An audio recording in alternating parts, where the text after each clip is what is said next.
சிவமங்கலம். இன்பமே துன்பத்தை தீர்மானிக்கிறது.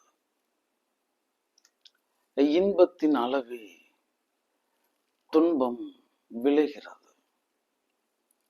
இன்பத்தில் ஆழ்ந்த அளவு துன்பம் இவனை துன்பத்தில் ஆழ்த்துகிறது. இன்பமே துன்பத்தின் வாசலாய் இருக்கிறது பாரீர். அப்ப இந்த இரவு பகல் போல இந்த இன்ப துன்பம் அப்படின்றது இது எல்லோர் வாழ்விலும் கடந்து செல்வதாய் இருக்கிறது. யார் வாழ்வையும் கடந்து செல்வதாய் இருக்கிறது. இந்த இன்பம் அளிக்கப்படும் பொழுது இன்பத்தில் அவன் எவ்வளவு ஆழ்ந்து போனானோ, அந்த இன்பத்தில் அவன் எவ்வளவு தன்னை தொலைத்தானோ அந்த அளவு துன்பம் இவனை துன்பப்படுத்துகிறது. அதனால் செல்வங்களே, இன்பத்தை சாட்சியாய் கையாளுங்கள். தான் ஆதாரம். இந்த இன்பம் துன்பம்ங்கிறது செயற்கை. உன்னுடைய சதானந்தம் தான் உன்னுடைய இயற்கை. இந்த இன்ப துன்பம் இரண்டுமே செயற்கை தான், மறந்து விடாதீர்கள். இன்பத்தை தேடி இந்த துன்பத்தை எய்தும் உலகம். இன்பத்தில் ஆழ்ந்த அளவு துன்பத்தில் துன்பப்படும் உலகம் இது. அதனால் இன்ப துன்பம் இவ்விரண்டையுமே சாட்சியாக கண்டு பழகுங்கள் என் செல்வங்களே. இந்த சகம் தரும் எந்த இன்பத்தையும் கொண்டாடி விடாதீர்கள்.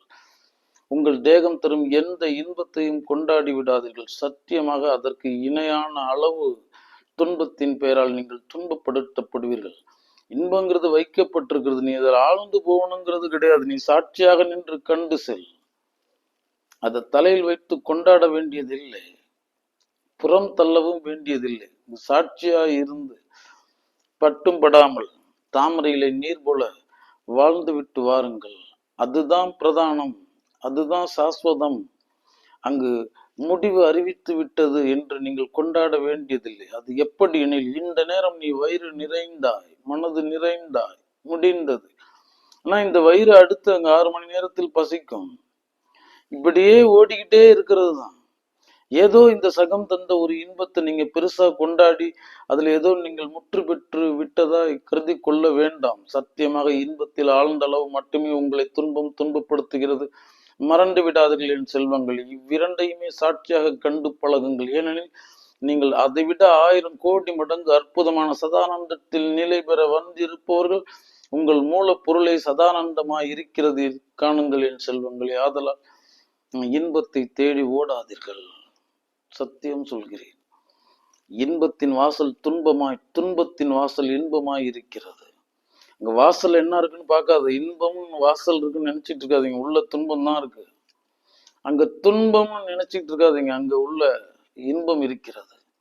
ஆனா இந்த இன்பத்தின்பால் மனிதன் கொள்ளும் நாட்டம், இந்த துன்பத்தின்பால் இவன் கொள்ளும் வெறுப்பு உணர்வு இவனுக்கு பல மாற்றங்களை தந்து கொண்டிருக்கிறது. மறந்து விடாதீர்கள் என் செல்வங்களை. இன்பத்தை கொண்டாடாதீர்கள், துன்பத்தை வெறுக்காதீர்கள். ஏன்னா இந்த களத்தை அவனுடைய நியதியை நல்லா தெரிஞ்சுக்கணும். தக்க தசமதி தாயோடு தான்படும் துக்க சாகர துயரிடை பிளட்டும். நாம் மண்ணில் வைக்கப்படும் பொழுது துக்க சாகரம் கடந்துதான் வருகிறோம். நாம் மட்டும் இல்லை, நம் தாய்க்கும் அந்த துன்பத்தை தந்துட்டு தான் வர்றோம். அப்ப ஒரு பிறப்பு என்பதே கடும் துன்பத்தில் தான் தீர்மானிக்கப்படுகிறது. அப்ப துன்பம் நமக்கு புதிதில்லை. இந்த மண்ணை தொடும் பொழுதே துன்பம் எனும் வாசல் வழிதான் இந்த சகத்திற்கு நாம் வந்தோம். முடிந்தது.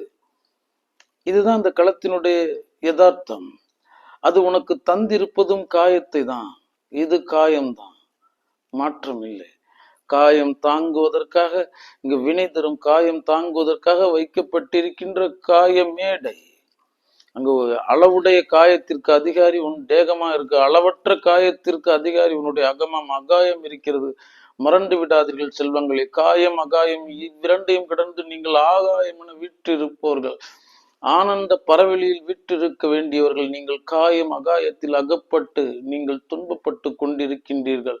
தெரிந்து கொள்ளுங்கள் செல்வங்களை. இந்த சகம் உனக்கு காயத்தை தவிர, துன்பத்தை தவிர, மனம் முறிவை தவிர, வன் சொல்லை தவிர, தீய சொல்லை தவிர, தீய வழிகாட்டுதலை தவிர, தீய போதனையை தவிர அதற்கு எதையுமே தர தெரியாது. மறந்து விடாதீர்கள் செல்வங்களை. மீட்டெடுத்துக் கொள்ளுங்கள். இந்த களம் துன்ப வடிவுதான்.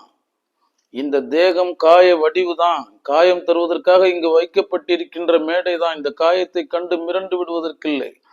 மன காயத்தை கண்டு நீங்கள் முடங்கி விடுவதற்கில்லை. இதெல்லாம் யதார்த்தம். இதை தவிர இங்க வேற ஒண்ணு இல்லை.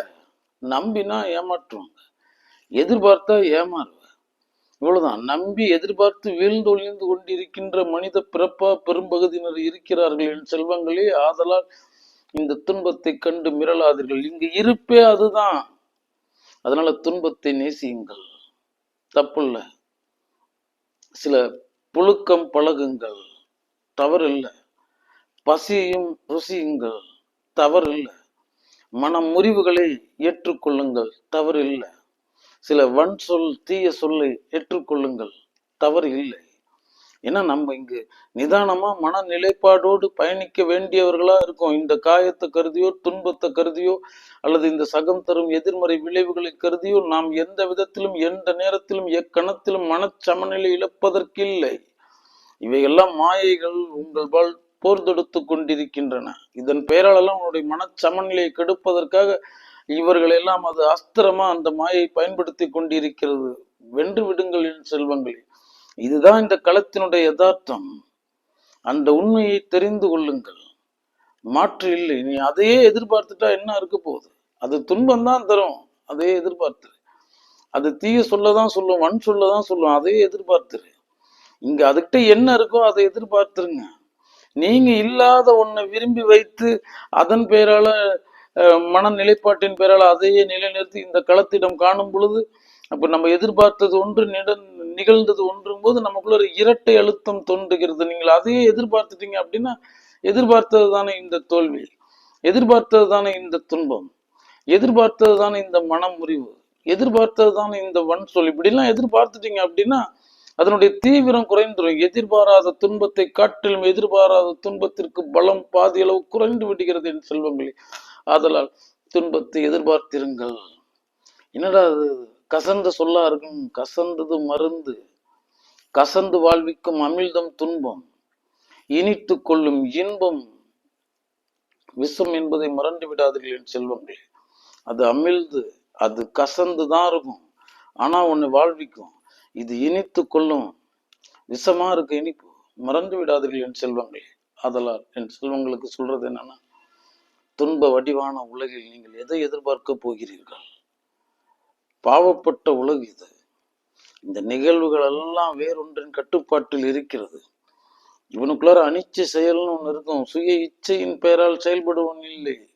இச்சை செயல்னா நான் செய்யறது, அனிச்சை செயல்னா நான் அனிச்சை செயலாவே துன்பத்தை தான் தர்றது இந்த உலகத்திற்கு.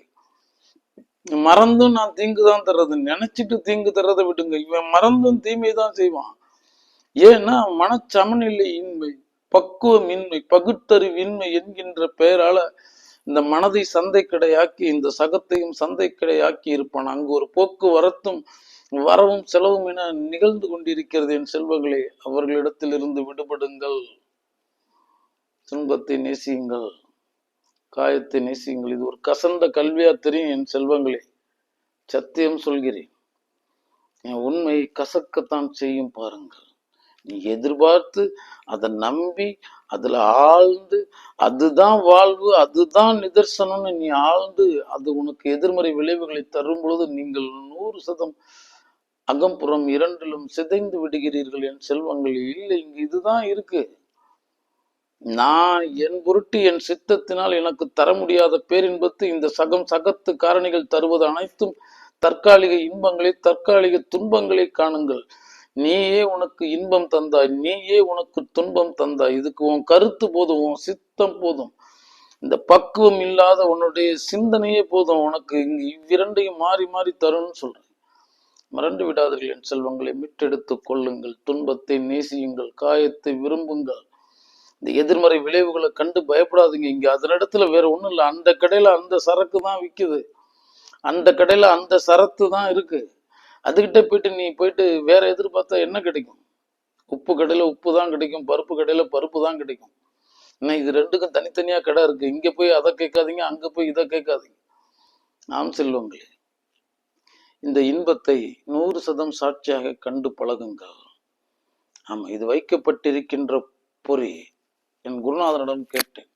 சிலர் கடும் துன்பத்தில் ஆழ்ந்து விடுகின்றனரே குருநாதா, சின்ன சின்ன இழப்புகளை, சின்ன சின்ன மன முறிவுகளை, சின்ன சின்ன சங்கடங்களை அவர்கள் மனமுடிந்து போய் விடுகின்றனர். என்ன காரணம் அப்படின்னு கேட்கும் பொழுது, இல்லை குமரா, இவனுக்கு இவன் அந்த துன்பத்தில் எவ்வளவு ஆழ்ந்தானோ, எவ்வளவு கொண்டாடினானோ அந்த அளவு இது துன்பம் தருகிறது. அது இவனுக்குன்னு தனியா தர்றது இல்லை. அவன் அந்த இன்பத்தை கொண்டாடாம இருந்தான் அப்படின்னா அது பறிக்கப்படும் பொழுது துன்பத்தில் துவண்டும் போக மாட்டான். சத்தியம் சொல்கிறேன். துன்பத்தை கண்டோன்னு சரிங்க, இடுக்கண் வருங்கால் நகுக அதனை அடுத்து வருவ தக்தொப்பதில். ஆமா, துன்பத்திற்கு துன்பம் தருகிற ஒரு வர்க்கம் இருக்கிறது குமரா. இடும்பை கிடும்பை படுப்பர், இடும்பை கிடும்பை படார். அவ்வளவுதான். துன்பம் ஒண்ணு தரணும் அப்படின்னு அங்க தீர்மானிக்கப்பட்டுருச்சு அப்படின்னா நீ அதற்கு துன்பம் தர முடியும். இதுதான் உண்மை. துன்பத்திற்கு துன்பம் தந்து அதை விரட்டி விட முடியும் உன்னால.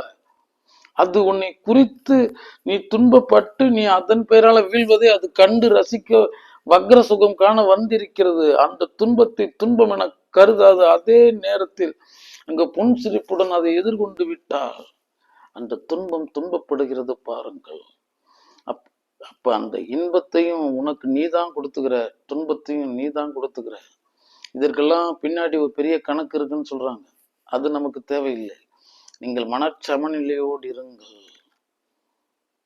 ஆம் செல்வங்களே, ஒன்றில்ல. நிஜமான இன்பன்றது வேற, நிஜமா அது வேறன்னு சொல்றேன். ஆசை விட விட இன்பம் தானே. இந்த 100% நிஜமான மெய் இன்பத்தை, அங்கு சத்தியமான இன்பத்தை, பேரின்பத்தை நீங்கள் அடைவது என்பது ஆசையை விட்டதுக்கு அப்புறமேட்டுக்கு நீங்க அடையிறதா இருக்கு. ஆசை படப்பட ஆய்வரும் துன்பம். அப்ப இந்த ஆசை தான் துன்பத்தை அழைக்குது. இந்த நிராசை தான் உனக்குள்ள ஒரு சதானந்தத்தை, பேரின்பத்தை இருத்தி வைப்பதா இருக்கிறது. பழகி கொள்ளுங்கள் என் செல்வங்களே. இதெல்லாம் ஒரு பழக்கம். எதிர்பார்ப்பு, லயித்து போயிடுறது, மோகித்து போயிடுறது, அடிமைப்பட்டு போயிடுறது அப்படின்றதெல்லாம் உன்னுடைய பிறவி பிழை, உன்னுடைய அடிப்படை பலகீனம். இவைகளிடத்துல இருந்தெல்லாம் மீட்டெடுத்துங்க. பெருசா கனவு கண்டுட்டு அப்படியே ஒரு அற்புதமான ஒரு அதிசயமான காட்சியெல்லாம் கண்டுகிட்டு இருக்காதுங்க. நீத்த நிலையில் காணுங்கள். அங்கு வண்ணமும் இல்லை, சுவையும் இல்லை. நீத்த நிலையிலே இருங்கள். அப்போதான் காட்சி நமக்கு புலப்படும். மூடுருவி காணலாம் உள்ளது என்ன அப்படின்னு. நம்ம அதுல சுவையை புகுத்தி கொள்கிறோம், வண்ணத்தை புகுத்திக்கிறோம். அதனால அடித்தரையின் இருப்பு காட்சி நமக்கு புலப்படுவதில்லை. உன்னுடைய மனதினுடைய பிம்ப காட்சி புலப்படுவதில்லை என் செல்வங்களே. சாட்சியாய் கண்டு பழகுங்கள். சத்தியம் சொல்கிறேன். இதெல்லாம் அந்த பொய் இன்பங்களை விரும்பி விடாதீர்கள். மெய்யான துன்பங்களை வெறுத்து விடாதீர்கள். சத்தியம் சொல்கிறேன். இந்த இன்பம் துன்பம் அப்படின்னா இந்த கருத்து ஆழத்துல அதன் பெயரால கருத்துக்கு எடுத்து சென்று நீங்க அதுல ஆழ்ந்து செல்லும் பொழுதுதான். துன்பத்தையே உங்களால சாட்சியா கண்டுட்டா உங்களை துன்பப்படுத்த முடியாது. அப்ப நான் இன்பத்தை நான் இன்பமா எடுத்துக்கிட்டு கொண்டாடிட்டு துன்பத்தை சாட்சியா காண முடியுமானா அது முடியாது. ஏன்னா அங்க கணக்கு இருக்கு. நாணயத்தினுடைய இரு புறங்கள் இன்பமும் துன்பமும். அப்ப இன்பத்தையும் நீ சாட்சியா பார்த்திருந்தா, அங்கு நீ ஒரு காட்சி பொருளா பார்த்திருந்தா அதே மாதிரி துன்பத்தையும் காணுவாய். அந்த இன்பத்துல ஆழ்ந்து அந்த இன்பத்திடம் கடன் பெற்று விடுகிறாய். அந்த கடனை துன்பம் வசூல் செய்கிறது. அதனால் இன்பத்தை சாட்சியாக கொண்டாடுங்கள் என்று சொல்லுவாங்களே. சாட்சியா வச்சிருங்க. ஆமா, சும்மா நம்ம பெருசா எடுத்துக்க வேண்டியதில்லை. அதுக்குள்ளார ஆழ்ந்து போகணும்னு நினைச்சுக்காதீங்க. இந்த கல்வி கசக்கத்தான் செய்யும். அது தேவையில்லை எங்களுக்கு. ஏன்னா இந்த கல்வி எங்களுக்கானது. எங்களுக்கு எங்கள் குருநாதன் சொன்னது. இந்த களத்திடம் அதுதான் குமரா இருக்கு. வேற என்ன அதுகிட்ட இருக்குன்னா இல்லை. அப்ப நம் குருநாதன் சொன்னது என்னன்னா, வாழும் வளரும் காலத்தில் இங்க மழலைகளுக்கு சில தோல்விகளை தாருங்கள், சில துன்பங்களை தாருங்கள், சில வழிகளை தாருங்கள், சில மன முறிவுகளை தாருங்கள், எதையும் எதிர்கொள்ளும் திறனை தாருங்கள். இந்த களம் எதை வேணாலும் செய்துரும் அப்படின்றத அதை நீங்களே பயிற்றுவீங்கள். அதுக்குள்ள போயிட்டு ஏதோ நான் தான் கஷ்டப்பட்டேன், என் புள்ள கஷ்டப்படக்கூடாது, நான் தான் துன்பப்பட்டேன், என்னோட வாரிசுகள் அப்படின்னா நீங்கள் அதற்கு பாவம் செய்கிறீர்கள். எவ்வளவு காலம் நீங்க அதை தொடர்ந்து வந்துட முடியும்? எவ்வளவு காலம் தொடர்ந்து நீங்க செலுத்திட முடியும்? நீ சேர்த்த செல்வத்தை நீ கொடுத்துருவ. மனப்பக்குவத்தை யார் கொடுப்பாங்க? களம்தான் தரும், காலம்தான் தரும், பல காரியங்கள் தான் தரும். ஆதலால் மழலைகளுக்கு சில தோல்விகளை கற்றுக் கொடுங்கள், சில வழிகளை கற்றுக் கொடுங்கள். சில கடமைகளை கற்றுக் கொடுங்கள், சில சிரத்தை கற்றுக் கொடுங்கள், 100% நிதானத்தை கற்றுக் கொடுங்கள். அவர்கள் தற்சார்பு முறையில் தன்னை நிலைநிறுத்திக் கொள்ளும் திறனை கற்றுத்தாருங்கள். நீங்க அதை சாயாம பின்புலத்தில் தாங்குபவராக இருங்கள். மற்றபடி நீ அதற்கு எதையும் செய்ய தேவையில்லை. ஒரு சுத்தமான தந்தை தன் சேய்க்கு கர்மத்தை சொல்லி கொடுத்திருப்பான், கடமையை சொல்லி கொடுத்திருப்பான், கண்ணியத்தை சொல்லி கொடுத்திருப்பான், மனச்சமநிலையை பயிற்றுவித்திருப்பான், எதையும் எதிர்பார்த்து என சொல்லி இருப்பான், எதையும் ஏற்றுக்கொள் என சொல்லி இருப்பான், எதற்கும் எதிர்வினை ஆற்றாது என சொல்லி தந்திருப்பான். மறந்து விடாதீர்கள் என் செல்வங்களை. நீங்கள் உங்களையே சீர் செய்து கொள்ளுங்கள். சில உண்மைகளை உணர்த்துங்கள். இது ஏதோ கசந்த கல்வியா இருக்குன்னு எந்த காலத்திலும் நினைத்திராதீர்கள் என் செல்வங்களில். எந்த கசப்பும் உங்களை வீழ்த்தாது, எந்த இனிப்பும் உங்களை வாழ்விக்காது. நம்ம பாட்டுக்கு ஏதோ கனவு கண்டுட்டு கற்பனையிலேயே நம்ம பாட்டுக்கு தெரிஞ்சுக்கிட்டு அப்படியே இந்த கற்பனை ஆனந்தத்துல கனவு உலகத்துல இருந்துட்டு இங்க நிஜத்தை பார்க்க போனீங்கன்னா அங்க 100% வேறாதான் இருக்கும். அதனால முன்னமே அதை அவர்களுக்கு பயிற்றுவியுங்கள். முன்னமே இங்க அனைத்தையும் சொல்லி கொடுத்து விடுங்கள். எதுலையும் பெருசா நீங்க ஆழ்ந்துடாதீங்க. ஏன்னா இந்த நம்மளுடைய நிலைப்பாடு அதுதான் சொல்றேன். நம்ம சிலருடைய நட்பெல்லாம் பார்த்தோம்னா அப்படியே சுயர்னு ஆயிரும், அப்படியே பூரிச்சு போயிடும். எங்கடா இருந்தீங்க நீங்கெல்லாம், ஏப்பா இவ்வளவு காலம் நான் உங்களெல்லாம் விடுத்து இருந்துட்டேன்னு கன நேரம் தான் பார்த்துருப்பான். முதல் சந்திப்பா தான் இருக்கும். அதுக்குள்ளார அவன் எவ்வளவு சுவை வயப்படுமோ, எவ்வளவு மோக வயப்பட முடியுமோ, இன்னும் எவ்வளவு ஆழ்ந்து போக முடியுமோ அந்த அளவு ஆழ்ந்து போயிடுவான். இவ்வளவுதான். ஒரு கரும்பை போலதான், அது உண்மையிலேயே இனித்தும் இருக்கும். ஆனா அதற்கு முறை இருக்கு. எடுத்த உடனே அவர் அடிக்கரும்பு சாப்பிடுவார், சிலிர்னு அப்படியே உரோமம்லாம் சிலிர்த்து போயிடும். பெரிய இனிப்பா இருக்கும், சிறந்த இனிப்பா இருக்கும், ஆகா அப்படின்னு இருக்கும். அது அல்ல, அப்படியே கணு கடக்க கடக்க அதனுடைய சுபாவம் தெரியும். கெட்டிக்காரம் போய் 8 நாளைக்கு அப்படியே கணு கடக்க கடக்க அது தன்னுடைய இயல்பு நிலைக்கு திரும்பும், முதல் நிலைக்கு திரும்பும். அங்க கொளுத்தாடன்ற முதல் கணுக்கு சொல்லும் பொழுது கிட்டத்தட்ட கசக்க தொடங்கிறேன் செல்வங்களே. ஆனா கடக்க கடக்க பாத்தீங்கன்னா நீர்த்த நிலை சுவை குறைய ஆரம்பிச்சிடும். பாதிக்கு மேல நம்மளால சாப்பிட முடியாது. அதனாலதான் நீங்க முதல்ல வைக்கிறதே நீங்க துன்பத்தை தொடங்குங்க, கசந்ததை உண்டு பழகுங்கள். ஏன்னா அந்த பயணம் முடியும் பொழுது எஞ்சி இருப்பது, இந்த நாட்கள் எஞ்சி இருப்பது இனிப்பா இருக்கணும். அதான் பெரியோர் நட்புன்னு சொல்றது. பெரியோர்கள் உடனே அம்பாட்டுக்கு எடுத்து கொண்டாடிட மாட்டான். அவன் எவ்வளவு தகுதி உடையவனாக இருந்தாலும், எவ்வளவு அறிவுடையவனாக இருந்தாலும், எவ்வளவு சாமர்த்தியசாலியாக இருந்தாலும் அவன் உடனே எதையும் ஏற்றுக்கொள்வதில்லை. நீங்களும் யாரையும் எப்பொழுதும் உடனே ஏற்றுக்கொள்ளாதீர்கள். ஏற்றுக்கிறதுங்கிறது பெரிய விஷயம் இல்லையா? அதுக்கெல்லாம் நாள் ஆகட்டும், காலம் கிடக்கட்டும், அது அப்படியே இருக்கான்னு பார்ப்போம். அது சிங்க வேடம் பூண்டு வந்திருக்கும் நிறையா கூட இருக்கும். மறுமலை வந்ததுக்கு அப்புறம் நமக்கு தெரிஞ்சு போயிடும். நம்ம உடனே நம்ம வாழ்வின் நெடும் பயணத்தில் வர்றதெல்லாம் உடனே நம்ம ஏத்துக்கணுங்கிறதெல்லாம் கிடையாது. 100% தள்ளி வையுங்கள். இன்னைக்கு அப்படிதான் எல்லாம் போய் மாட்டிக்கிறாங்க. அப்படியே பார்த்தோன்னா கண்ணுக்கு இனியதா இருக்கு, மனதுக்கு குளிர்வா தெரியுது, ஆகா ஓகோன்னு ஓடுது. அதுக்கப்புறமேட்டுக்கு அங்க போய் வழக்காடு மன்றத்துல போய் நின்றுக்கிட்டு போராடிக்கிட்டு இருக்கு. உடனே பிரித்து விடுங்கள், உடனே இங்க அகற்றி விடுங்கள்னு போராடிக்கிட்டு இருக்கு. என்ன காரணம் அப்படின்னா இதுதான், அந்த இன்பத்தில் ஆழ்ந்த அளவுதான். இது அதுல ஆழ்ந்து போயிட்டு அது அடுத்தது 2வது நாணயத்தினோட 2வது பக்கம் துன்பமாலாம் இருக்கு. அப்ப நான் ஒரு மனச்சமநிலையினால் அடையும் இன்பத்தை இந்த களம் எனக்கு தந்துட முடியாது. நான் ஒரு நீர்த்த நிலையில நிர்மோகத்துல நிர்லயத்துல நான் அடைகின்ற இந்த இன்பத்தை இந்த சகம் தந்துடவே முடியாது. நீங்க நினைச்சுக்கிட்டு இருக்க மாதிரி இல்ல, இனிப்பும் இல்ல கசப்பும் இல்ல. இது நீர், நல்லா தெரிஞ்சுக்கணும். உயிர் காக்குற நீர் இது. அந்த நீர்த்த நிலையை நீ அடைய வேண்டும். இதுதான் நிஜம். சில நிலைப்பாடுகள் நமக்கு புரியாது. இங்கு சில மர்மங்கள் இருக்கு, மர்ம கர்மங்கள் இருக்கு. அதுக்கு பின்னாடி ஒரு தர்மம் மறைஞ்சிருக்கு. நிறைய விஷயங்கள் புலப்படாதுன்னு சொல்றேன். என் குருநாதன் தான் சொல்லுவான், குமரா வினை என்னும் அந்த சர்க்கரை வெட்டி உன் நாவில் இருக்கிறது. அவர் சொல்றார் வினையின் பிராரப்த கர்மம்னு இல்லை, ஏதோ அறியாமை எதன் பெயராலும் சொல்றாரு.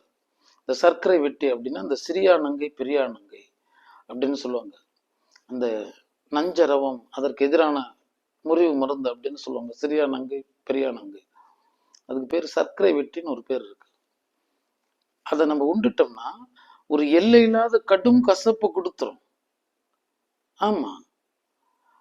அந்த வேளையில நீ தேன் உண்டாலும் தேன் தேனா தெரியாது, அந்த சர்க்கரை உண்டாலும் சர்க்கரை சர்க்கரையா தெரியாது.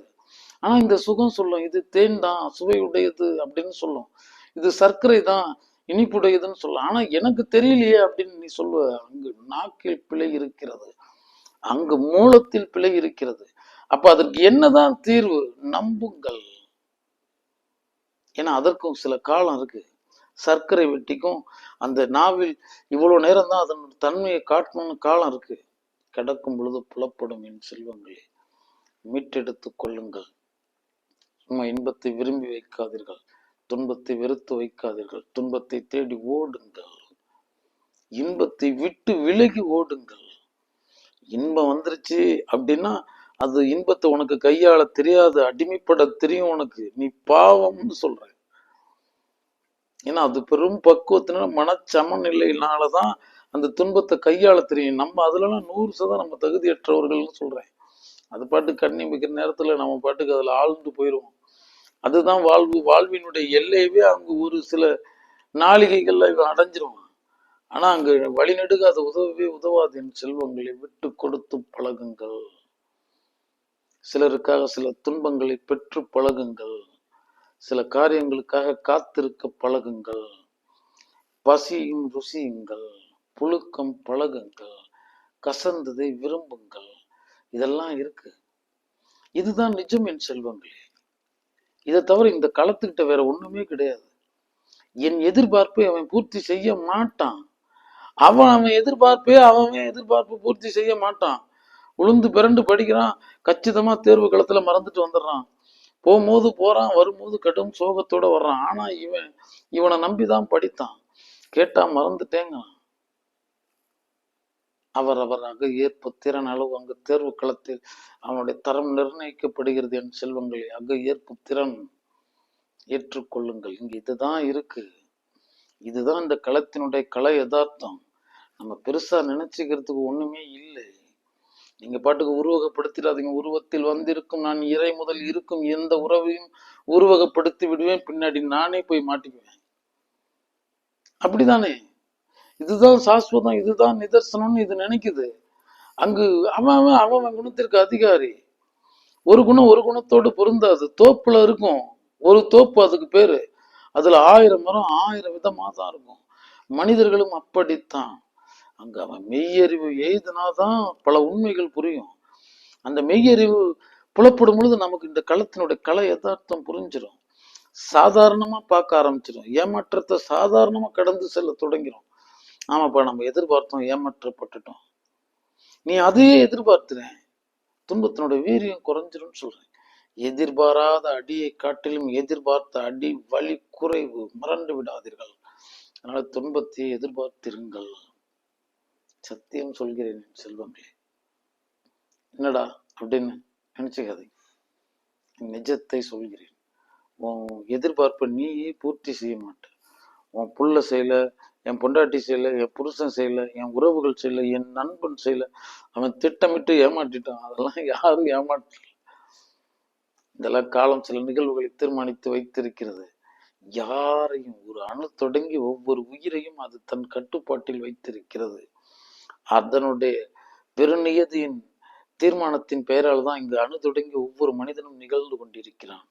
அங்கு ஒரு புத்தி கோணலை கண்டினா அதற்கு அங்கு பின்னாடி ஒண்ணு காரணமா இருக்கு. புத்தி பிளவு ஒண்ணு கண்டனா அதற்கு பின்னாடி ஒரு காரணமா இருக்கு. புத்தி பின்னடைவு கண்டுனா அதற்கு பின்னாடி ஒண்ணு காரணமா இருக்கு. ஒரு புத்தி தெளிவை கண்டனா அதற்கும் பின்னாடி ஒரு காரணமா இருக்கு. புத்தியா கண்டனா அதுவும் ஒரு காரணமா இருக்கு. இப்படி எல்லாத்தையும் காட்டிக்கிட்டு இருக்கிறது. அது தீர்மானித்ததுதான் நமக்கு தெரியும். அதனுடைய ஆணையின் கண் தான் அவன் செயல்பட்டு இருக்கான். அதனாலதான் நம்ம இடத்துல இச்சை செயலை நம்ம தேகத்திலிருந்து நம்ம இயற்றவே முடியாது. ஏதோ சில சதவீதம் நம்ம பயன்படுத்திக்கலாமே தவிர உன்னையும் அறியாமல் உனக்குள்ள அனிச்சை செயலென விட்டிருக்கிறது. நீ மறந்தும் தீங்கு செய்வாய், மறந்தும் பிழை செய்வாய். ஆம் செல்வங்களே, மீட்டெடுத்துக் கொள்ளுங்கள். இன்பங்கிறது ஒன்றும் கிடையாது, துன்பங்கிறது ஒன்றும் கிடையாது. உன்னுடைய மூலம் ஆனந்தம், உன்னுடைய மூலம் சதானந்தம். இந்த மழலைக்கு வைக்கப்பட்டிருக்கு பாருங்க. பசித்தா அழுதுருக்கும், வலித்தா அழுதுருக்கும், மற்றபடி அது சதானந்தத்தில் கொண்டாட கொடுத்த குவளையத்தில் அது கொஞ்சி குழாவிக் கொண்டிருக்கிறது சக ஜீவன்களிடத்தில். வரமடா வையகம் வாழ்ந்துதான் பாரின், அது ஆழ்ந்து வாழ்ந்து கொண்டிருக்கிறது. கொண்டாடுவதற்காகவே வந்தது, விளையாடுவதற்காகவே வந்தது. இந்த மனம் ஒரு சரத்தை எடுத்து அப்படி ஒரு குப்பையில போட்டுட்டு இது கொண்டாட்டத்தின் பெயரால், ஆனந்தத்தின் பெயரால் நிலை நின்றிருக்கிறது. அதுதான் உன்னுடைய மூல சுபாவமே. ஆம் செல்வங்களே, மழலையாகுங்கள், சதானந்தத்தில் நிலை நின்றிருங்கள், இன்பத்தை வெறுத்து வையுங்கள், துன்பத்தை வெறுத்து வையுங்கள். இது ரெண்டையுமே வெறுத்துருங்க. துன்பத்தை கூட நீங்க விரும்பிடலாம், ஒன்றும் தப்பு கிடையாது. ஆமா, ஆனா இன்பத்தை நீங்க விரும்பிடாதீங்கன்னு சொல்றேன். இன்பம் வந்து வாசல்ல நிற்கும் போது உங்களுக்கு தெரிஞ்சுக்கணும், அவனுக்கு பின்னாடி ஒருத்தர் இருக்கான், அவன் துன்பம் தான். அவன் வாசல்ல வந்திருக்க இன்பத்தை நீங்க சாட்சியா கண்டுட்டீங்க, ஒன்றும் பெருசா நீங்க அதை மனசுக்கும் புத்திக்கும் எடுத்துட்டு போகல அப்படின்னா, அதுக்கு அடுத்து வர்றவரும் அப்படிதான். விலையை சொல்ல மாட்டாரு, பொருளை கொடுத்துருவாரு. நீங்க சாப்பிட்டதுக்கு அப்புறமேட்டு விலையை சொல்லுவார், வச்சதுக்கு அப்புறமேட்டு தான் உன்னை விடுவார், இல்லாட்டி அங்க உட்கார வச்சிருவார். அது மாதிரிதான் இந்த இன்பம் சொல்ற. அது இன்பம் என வைக்கப்பட்டிருக்கும் பொறியை காணுங்கள். அதை நீ வாய் வச்சதுக்கு அப்புறமேட்டு தான் தெரியும். அங்க ஆகாசத்தில் தூக்கி இங்க அந்தரத்தில் போட்டு தரைத்தளத்தில் போட்டு விடுவான். அங்க ஒரு நரகன் பிடித்துருவான், உன்னைய உசுரோடையே தேய்ப்பான், உசுரோடையே அங்க எல்லா வேலையும் செய்து உசுரோடையே கொண்டு போய் எண்ணெய் சட்டியில போட்டுருவான். ஆனா பாத்தீங்கன்னா அங்கு வைக்கப்பட்டிருக்கிறது பொறிதான் சொல்றேன். இறை வைத்து இறை பிடிக்கும் இனியவர்கள் இருக்கிறார்கள் என் செல்வங்களே, அகப்பட்டுக் கொள்ளாதீர்கள். இந்த உலகத்திலேயே பெரிய கொடுமை என்ன தெரியுமா? அதாவது நம்ம வந்து விருந்தோம்பல், ஓடி கொடுக்கிறது, பசித்தோர் முகம் பார்க்கறது, இப்படின்னு இருந்த மனித தர்மம் பொறி வைத்து போய் இறை பிடிக்கும், இறை வைத்து இறை பிடிக்கும். ஆம் செல்வங்களே, அப்படிலாம் அங்க நிறைய பேர் இருக்காங்க. அகப்பட்டு கொள்ளாதீர்கள், சாட்சியாக இன்பத்தை காணுங்கள், துன்பத்தையும் சாட்சியாக காணுங்கள். உங்களுடைய மூல உருவம் ஆனந்தமாய் இருக்கிறது, ஆனந்தமயமாய் இருக்கிறது. இந்த ஜீவனுக்குள்ள இருக்கும் ஆனந்த நடன ராசனாரின் அறிவிப்பு உங்களுக்குள்ள ஆனந்தமா இருக்கு. அங்கு நீங்கள் ஆனந்தமயமாய் இருங்கள் என் செல்வங்களே. மாற்று வழியே இல்லை, மறந்து விடாதீர்கள். எதற்காகவும் இன்பத்தில் ஆழ்ந்து விடாதீர்கள். அப்படி வந்து அப்படி ஒரு நிமிஷத்துல மறைச்சிரும். அப்படியே வெட்ட வெளிச்சமா தான் இருந்தது, இங்க உச்சி பொழுதாதான் இருந்தது, குபீர்னு அப்படியே வரும் கருமேகம், மொத்த களத்தையும் இருளடை வச்சிரும். அப்படியே ஒரு குளிர்ந்த காற்று வரும், அப்படியே இருளடை வச்சிரும். அப்படி வந்து விட்டது வசந்தம் நினைச்சுக்காதீங்க. ஆழ்ந்த குளிர் காற்று அடிக்கும் பொழுது அங்க மொத்த கருமேகமும் பெய்து முடிந்து மீண்டும் பழைய நிலைக்கு வந்து விட்டோம். அதெல்லாம் இதெல்லாம் இன்பம் துன்பம் எல்லாம் கடந்து செல்ல இருக்கும் மேகங்களே, இதெல்லாம் சாட்சியாகவே கண்டு பழகுங்கள். உங்களுடைய சதானந்த ரூபத்தில் நிலை நின்றிருங்கள், மறந்து விடாதீர்கள் செல்வங்களே. துன்பத்தை அகற்ற வேறு வழியே இல்லை என்பதை மறந்து விடாதீர்கள். நான் துன்பத்தை துன்பம்னு பார்த்தாதான், சில கஷ்டத்தை இஷ்டமா எடுத்து பாருங்களேன். ஒரு வேலை இருக்கு, அதை நீங்க வெறுத்துட்டீங்கன்னா வேலை முடிஞ்சிருச்சு. அதே நீங்க இஷ்டப்பட்டுட்டீங்கன்னா கஷ்டம் கஷ்டமா தெரியாது. இந்த துன்பத்தின் மேல நீங்க இஷ்டப்பட்டுட்டீங்கன்னா அந்த துன்பம் துன்பமாவே தெரியாதுன்னு சொல்றேன். அதனால துன்பம் பழகுங்கள். சிவமங்கலம்.